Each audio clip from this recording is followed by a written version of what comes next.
Vous en avez marre des sites bizarres pour télécharger des vidéos YouTube avec plein de pubs énervantes que personne n'a envie de voir? Si oui, tant mieux, parce qu'on va faire un site pour télécharger des vidéos YouTube avec React, Express, et ça va être absolument génial. On va commencer par la back-end en créant un projet Yarn.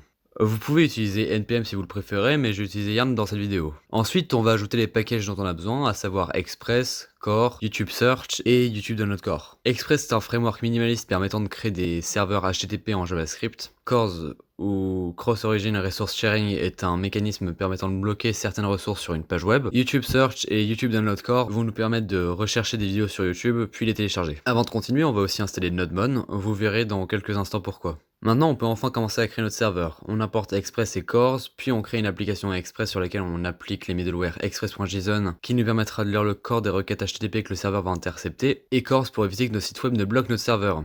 Enfin, on lance le serveur sur le port 5000. Enfin, le serveur se lancera soit sur le port indiqué dans la variable d'environnement port, soit sur le port 5000. En fait, process.env.port est utile quand l'application est hébergée sur un site tel que Heroku. Voilà, on a créé un serveur HTTP en JavaScript avec Express. Pour le lancer, on va ajouter un script dans package.json qui va simplement effectuer la commande node.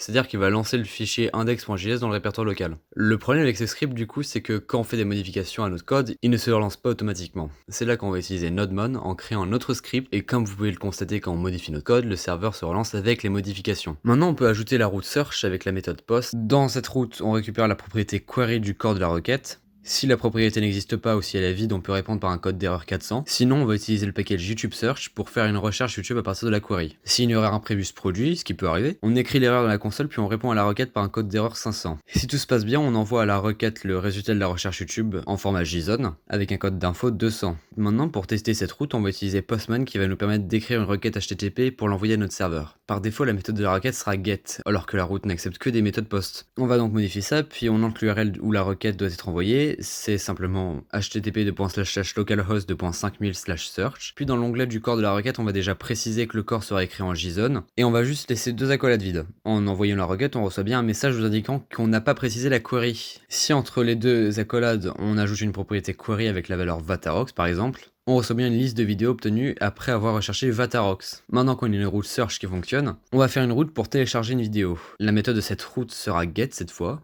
C'est la méthode qui s'exécute quand vous tapez quelque chose dans la barre de recherche de votre navigateur, et c'est exactement la raison pour laquelle on va utiliser cette méthode. J'ai ajouté le paramètre video ID après download que je vais pouvoir récupérer dans les paramètres de la requête et que je vais traiter comme une propriété dans le corps d'une requête. Si video ID est nulle ou inexistante, on répond à la requête par une erreur. Sinon, on cherche une vidéo à partir de l'ID. Si une erreur se produit, on l'annonce à la requête, sinon on crée un attachement dans la réponse, qui va juste correspondre au nom du fichier téléchargé, en l'occurrence le nom de la vidéo, suivi de l'extension .flv, et enfin on télécharge la vidéo et on l'envoie en réponse avec la méthode pipe.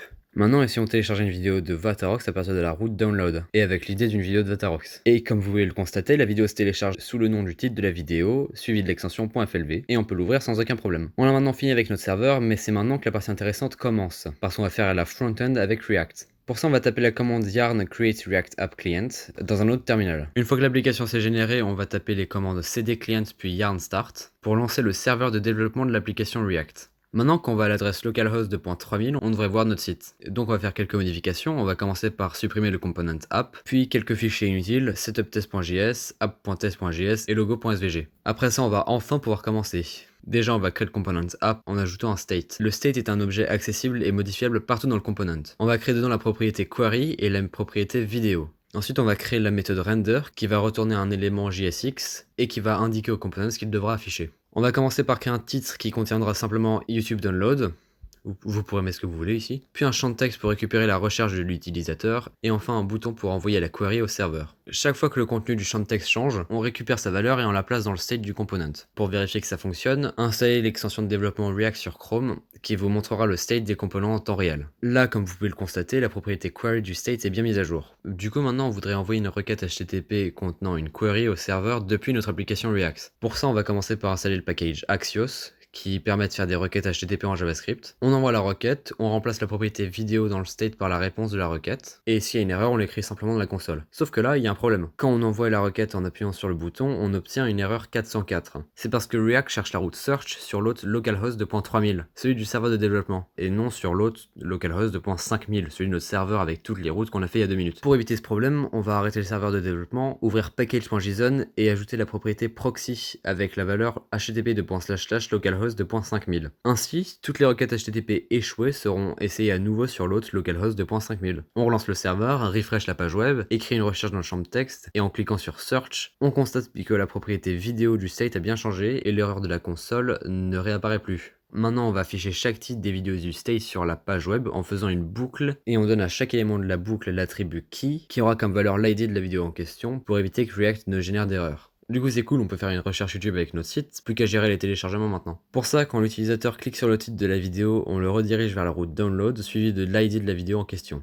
Et voilà, quand on clique sur un titre, ça nous télécharge bien la vidéo. Il nous reste encore un peu de temps, alors on va aussi ajouter la miniature et l'auteur de la vidéo. Et les miniatures sont beaucoup trop grandes, alors on va arranger ça dans app.css. On va aussi en profiter pour rendre le site plus beau au passage. On va commencer par tout supprimer l'exception du text align center, puis on va modifier la largeur de la miniature et arrondir ses bords. Ensuite, on va changer la largeur de toute la vidéo et sa couleur de fond. On va aussi arrondir ses bords, ajouter un peu de padding et de margin, ajouter un effet d'ombre et changer la forme du curseur quand ce dernier passera sur la vidéo. On va aussi ajouter une transition d'une durée de 0.15 secondes à la vidéo quand le curseur passera dessus avec une fonction temporelle is-in-out pour la rendre plus naturelle, qui monte la vidéo de quelques pixels vers le haut et qui change l'intensité de son ombre. Maintenant, on va changer un peu les couleurs en créant quelques variables à la racine de index.css, puis on va faire référence à ces couleurs dans la couleur de fond de la page, la couleur de texte du component app, puis la couleur de l'auteur de la vidéo. Voilà, on a fait une application full stack pour télécharger des vidéos sur YouTube. Génial! Si vous avez besoin d'aide, je vous invite à rejoindre mon serveur Discord. Ce format change un peu de mes vidéos habituelles, n'hésitez pas à me dire si vous préférez ce style.